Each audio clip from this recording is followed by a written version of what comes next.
All right, guys, so thank you for coming today. I really appreciate it. It's been a while since I've done a presentation like this before. I think it was a year ago pretty much, and I did it on CTP claims as well. So I'm very excited to do this one.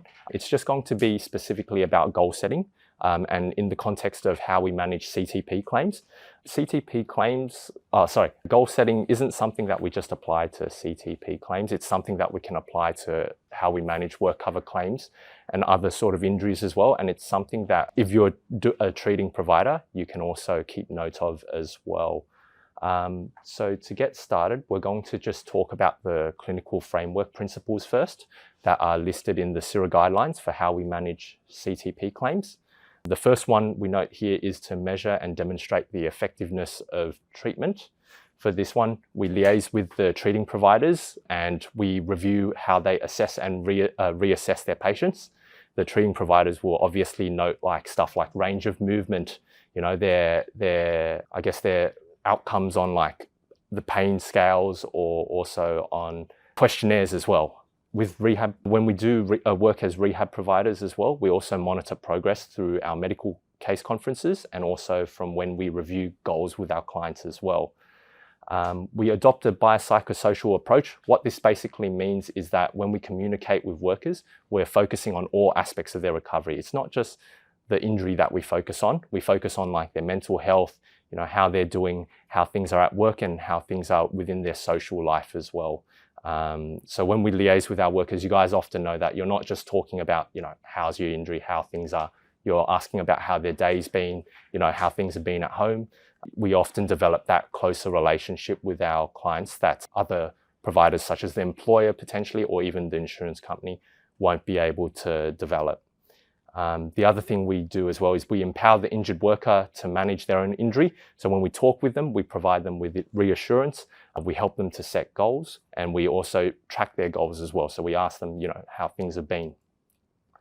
That leads on to the next point, which is implementing goals around optimizing function, participation, and return to work. When we write our rehab plans, this is generally what we focus on as well. So I'll go into this in a lot more detail over the next coming slides, because that's what this presentation is about. And then the last thing is to base treatment on the best available research evidence as well, which is something that the treating providers need to keep more in account than us. But I did use research evidence, and that's what we're going to talk about next, specifically around goal setting and why it is so important as part of our job as rehab providers.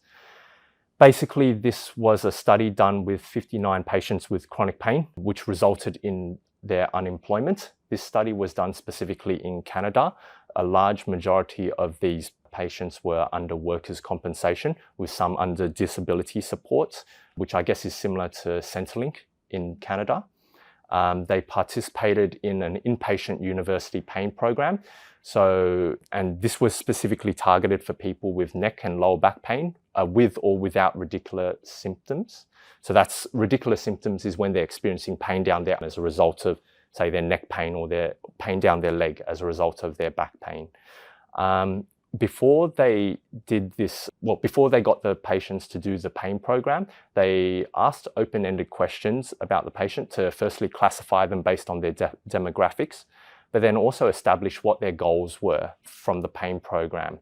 These questions were left very open to allow them to put whatever goals they want and to minimize bias.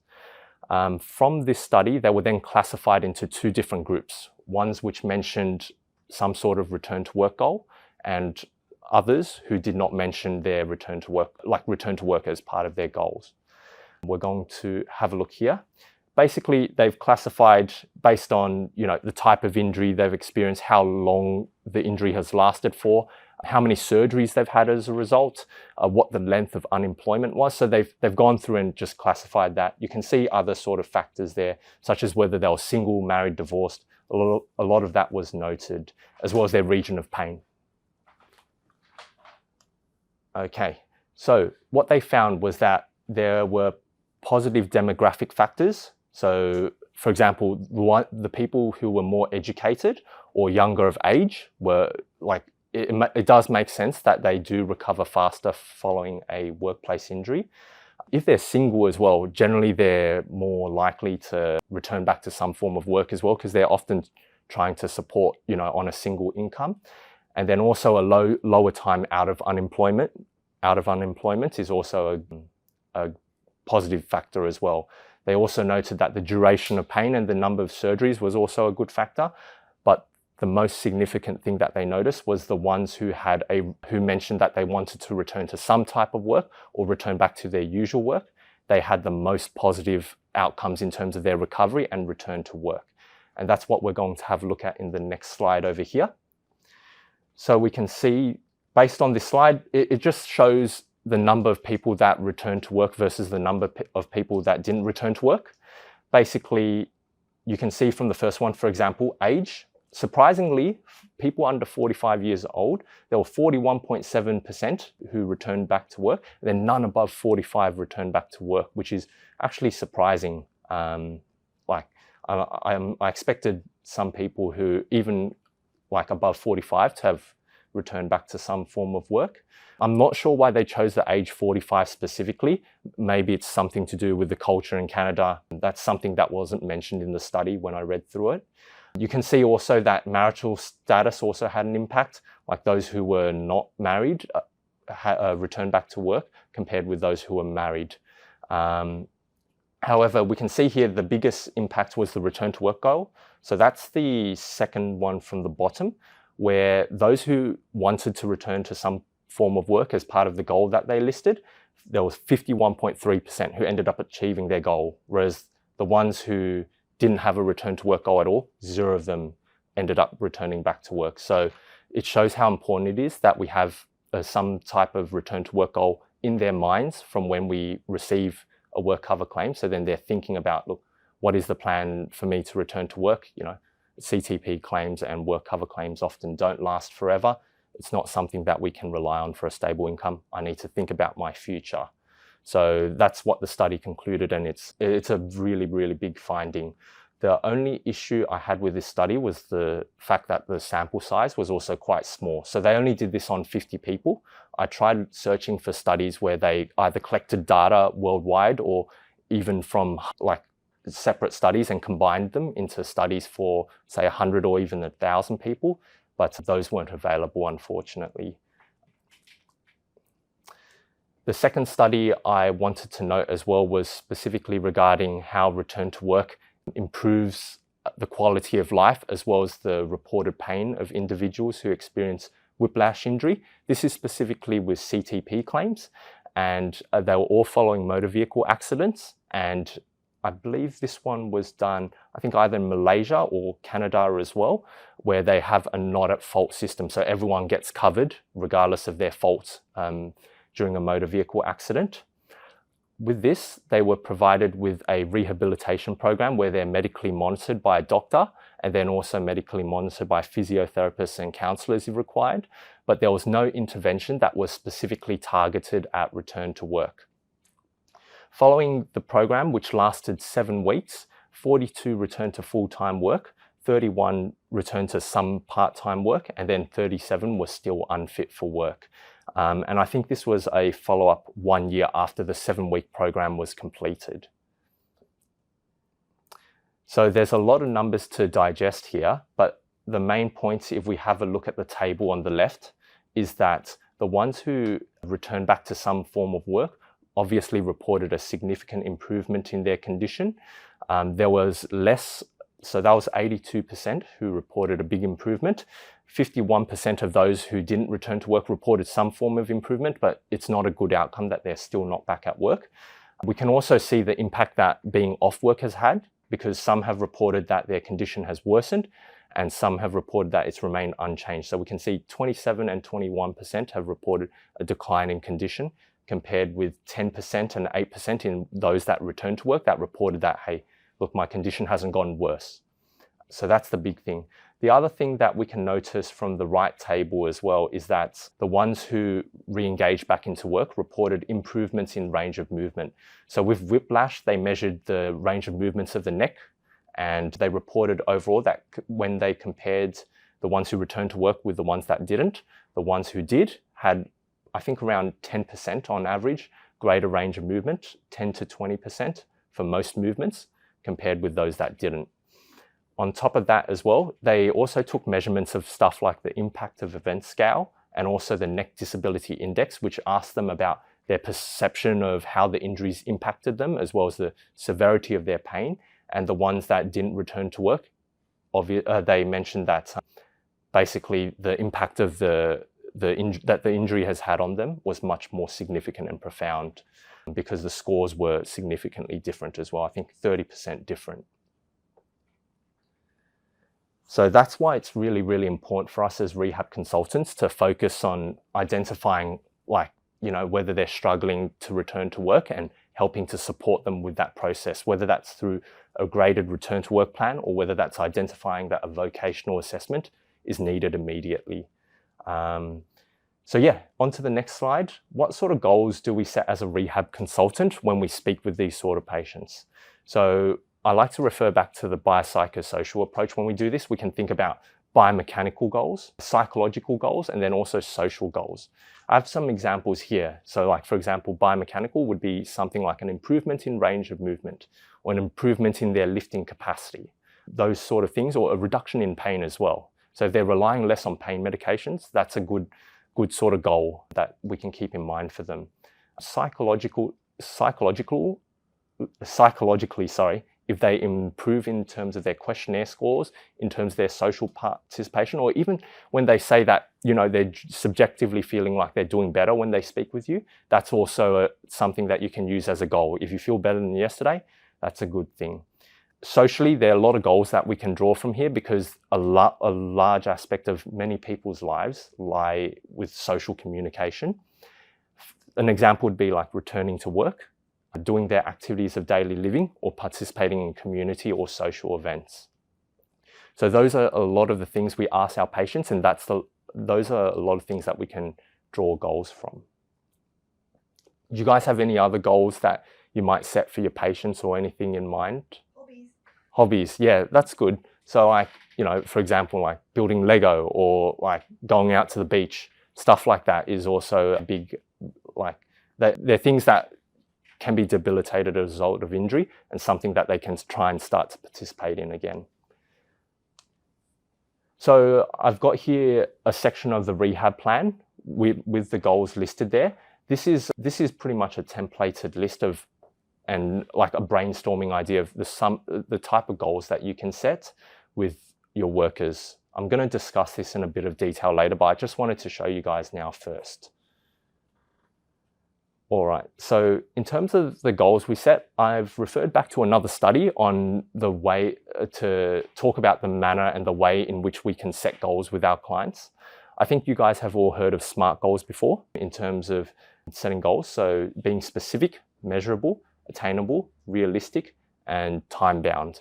And you need to do this in consultation with the worker to ensure that the goals are relevant to them and that they're realistic for them. The other thing this article noted on PubMed was that basically the way you frame your goals is very, very important as well. An example is with approach goals versus avoidance goals. You guys have probably seen if you're treating patients or if you've done clinical work before, you've often told patients, hey, I want you to avoid doing this. I want you to minimize doing this as much as possible. Instead of saying that, you can frame it by saying, look, I want you to do a little bit of this, or I want you to do a little bit of lifting instead with this certain amount, or I want you to, do this behavior instead of, telling them to avoid a specific behavior. That sort of goal can be more encouraging for a worker, and it paints the goal in a more positive light compared with when you tell them to avoid something. The other type of goals the other approach to goal setting that they mentioned was mastery goals versus performance goals. For example, a performance goal would be when you're asking a person, say, to lose 10 kilos in 4 weeks. It's an arbitrary goal. It's hard for them to measure, and it puts a lot of pressure on them to perform a certain way. Another performance goal would be to score 10 3-pointers or to score 6 goals in a soccer match.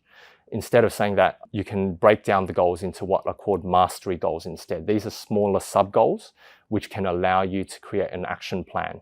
So basically, instead of telling someone to lose 10 kilos in 4 weeks, you tell them, hey, let's start by making a healthier meal instead of eating takeout. So instead of eating takeout 3 times a week, let's eat takeout once a week instead, and then cook a healthy meal on 2 of the days.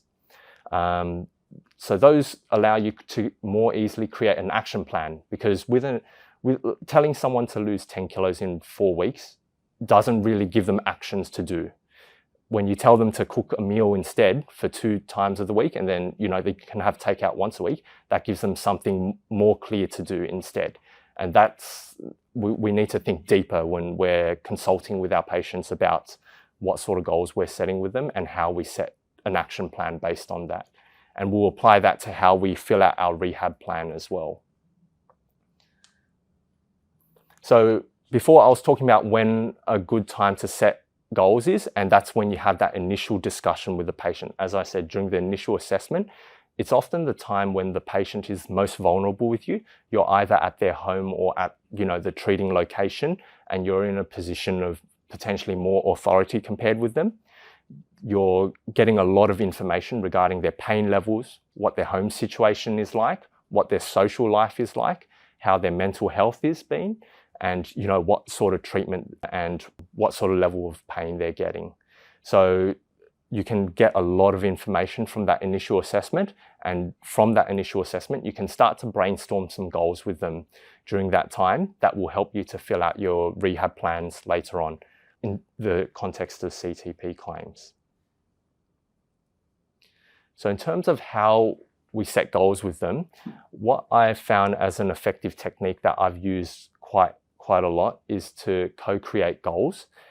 Because we're in a position of authority and we're in a good position to support them, there's a lot of things that we can do to support them, such as when we attend for medical case conferences, liaise with their providers, when we create return to work plans, for example, and speak with their employers, or when we also provide them with ADL assistance.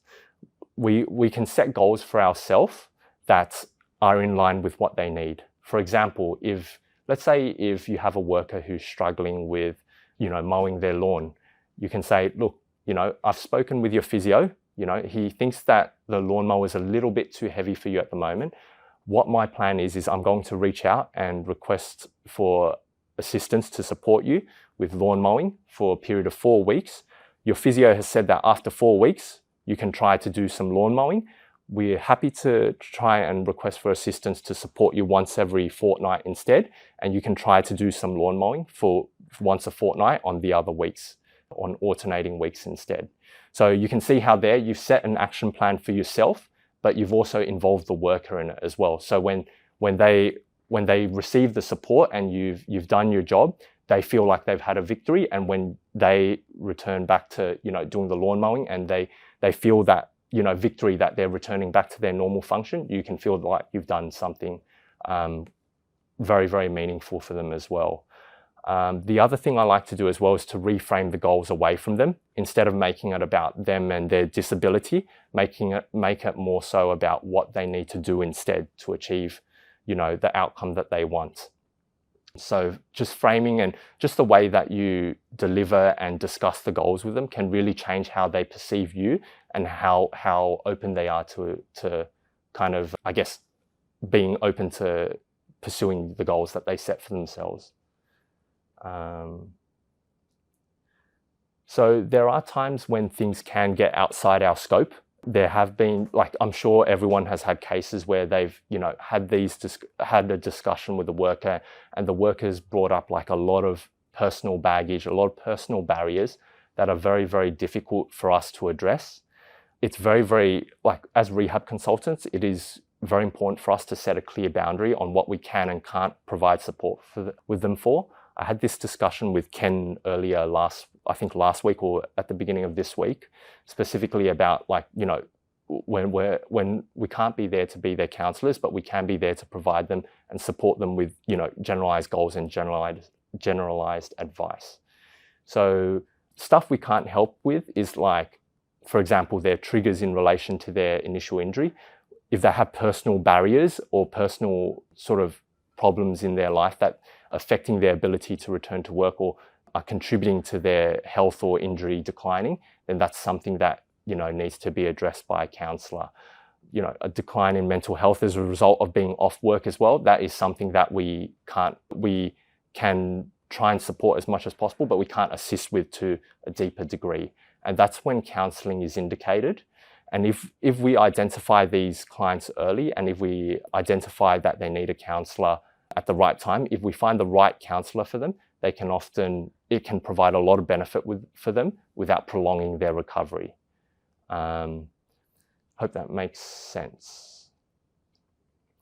So setting goals is one thing, but the other important thing is to review goals. It's no use setting goals without, reconsulting with the worker and asking them, hey, how are things going in terms of in terms of your goals? How are things with your activities of daily living at home? How are things with your workplace? Have you been able to return back to XYZ yet? So often I check up with my clients every 2 weeks, and when we check up with them every 2 weeks, we often speak with them about their goals. That's a good time to ask them where things have been, how their pain has been, whether they've achieved their treatment goals or not. So yeah, as I've listed there, those are the sort of questions that you can ask when you're reassessing the goals, and maybe, the goals need to change. Maybe the duration or the time frame for the goal needs to be lengthened. Maybe the specific goal needs to be changed.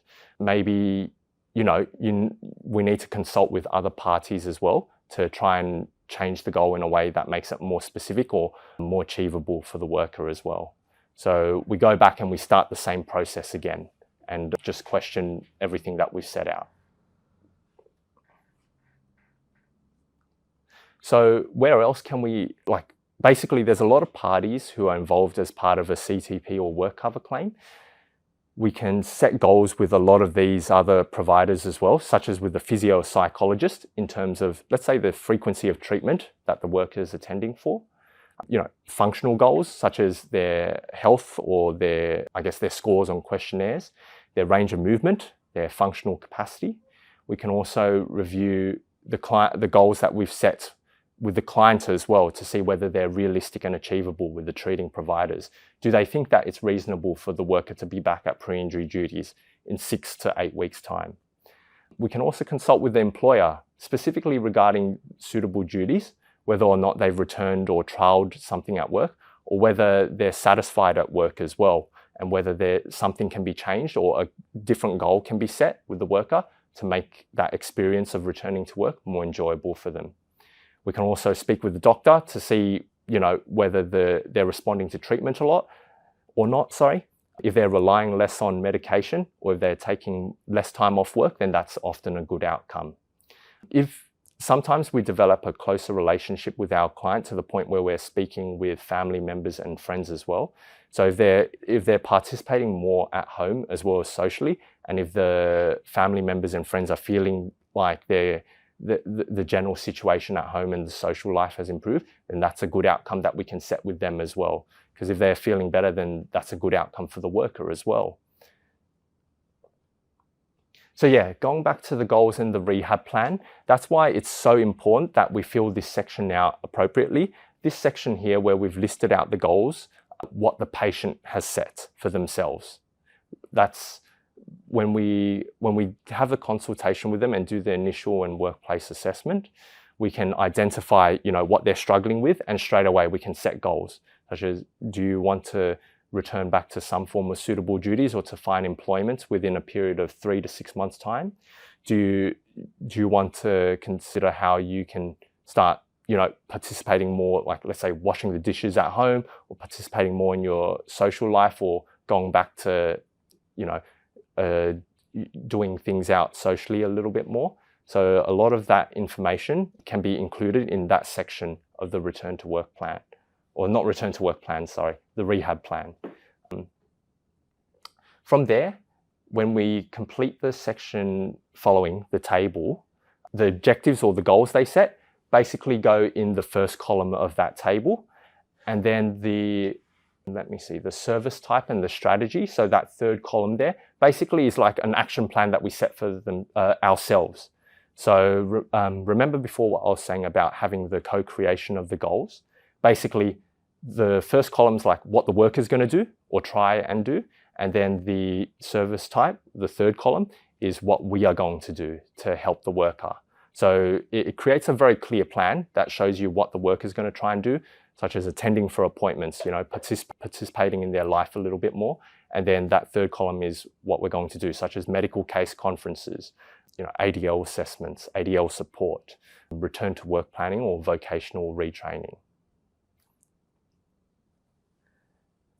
We're all finished, guys. So do you guys have any questions for me at all? No, that's all good. Yes. Thank you, guys.